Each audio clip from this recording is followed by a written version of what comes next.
Thank you, Mr. Parthasarathi. We have some time, over 15 minutes time for questions and answers. And I'd like you to be asking specific questions to specific people and also identify yourself. But before you ask the questions, I have a question for Mr. Parthasarathi. Sir, you have mentioned about this energy security. Now, one of the vital components of energy is electricity, and you are also aware that the electricity is mainly produced through thermal way, the coal way. Now, as far as coal is concerned, there are countries which are in need of coal, like China, like Japan, like India, like Malaysia, and there are some countries, as you know, like Indonesia, almost next door neighbor, which has enough quantity of coal, and they don't need so much coal, like South Africa. So there is a need of exchange of coal, exchange of energy through coal. Unfortunately, somebody had mentioned that the best way to exchange energy of coal is, for example, like in Indonesia, you gasify the coal and then transfer the gas through a pipeline to India, but that becomes very expensive. So unlike oil or gas, to my mind, the only way of transferring coal from one country to the other is the physical way. That means you transport by ship or by road. There's no other way economically possible.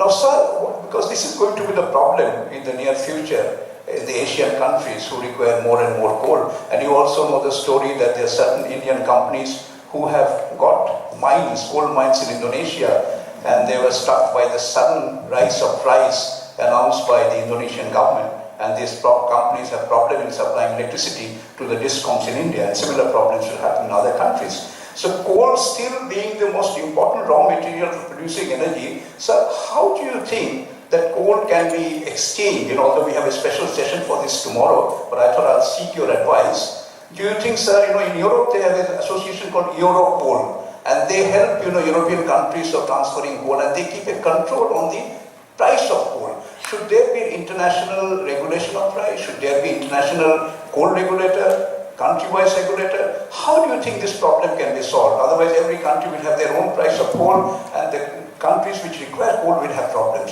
May I have your views on this, sir? Thank you. I think one of the reasons why we are importing so much coal is our own inefficiency. It is ridiculous the way we have allowed demand to outstrip supply within our own country. And that's largely because of environmental and other considerations. As I said, I expect that with slightly more efficiency coming in, Coal India, which is our monopoly, I don't believe we should have a public sector monopoly in coal, has cash reserves of $12 billion and is only now started investing in the transport infrastructure. So I think greater transparency in our own coal industry, let us set our house in order. With regard to the other requirement of coal, as far as I don't believe in cartels, I believe in market forces. So I think we should let the market determine it. My own hunch is we have got our companies investing, like Adani is in huge investments in Australia. I think already running into about $7 or $8 billion to meet our requirements of coking coal. For the steel industry is one of the most rapidly growing industries in the country. So that I personally believe is better. And as for the European coal, I think Europe has moved entirely away from coal.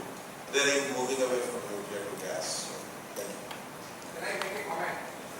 Yes, please. Yes, please. Incidentally, since he's making the comment, Afghanistan is going to be a source at least of iron ore and steel and coal. Okay, I'm Saleh. I'm Bangladeshi Australian working as advisor to the Ministry of Mines in Afghanistan. As you have told, as we know that there is something called OPEC, Organization of Petroleum Exporting Countries. But coal makes greater contribution to energy generation. Why there cannot be an organization of coal exporting countries which can regulate, which can control this coal price and coal export?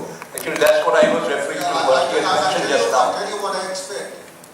Coal can no longer be a monopoly. I hope OPEC also breaks once the Americans start producing the surplus. It's ridiculous to have regulated and market prices of this sort. In the case of coal, the OECD demand is going to zero. The demand is going to be from countries in Asia, and as Harry mentioned in the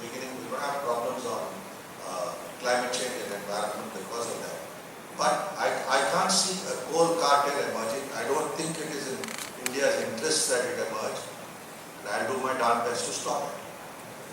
So, since it's largely determined by market forces, as I said, our coking coal requirements will be met by imports from us, by investments in Australia, which are going up substantially. And I don't think the Australians are going to join me. And I will also invite you, because Afghanistan has got significant reserve of coal. Maybe many people in the world don't know. I will invite Indian companies and other companies to come and own the coal resources in Afghanistan.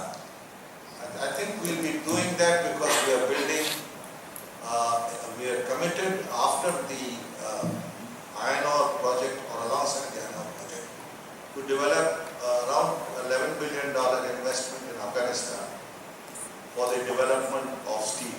So coal will be covered. Thank you very much. Assure you this iron contract will be signed within the next few months. Now I have questions for my friends. First question to my Iranian friend. Iran has got one of the highest reserve of oil and also gas. What was the driving motive? Why you chose nuclear? You know that Australia has got the highest reserve of uranium, but I don't foresee in the next 10 or 20 years there will be any nuclear plant in Australia. Because of the choice of nuclear, it has been a choking point for the rest of the energy dealings. Yes, sir. Please.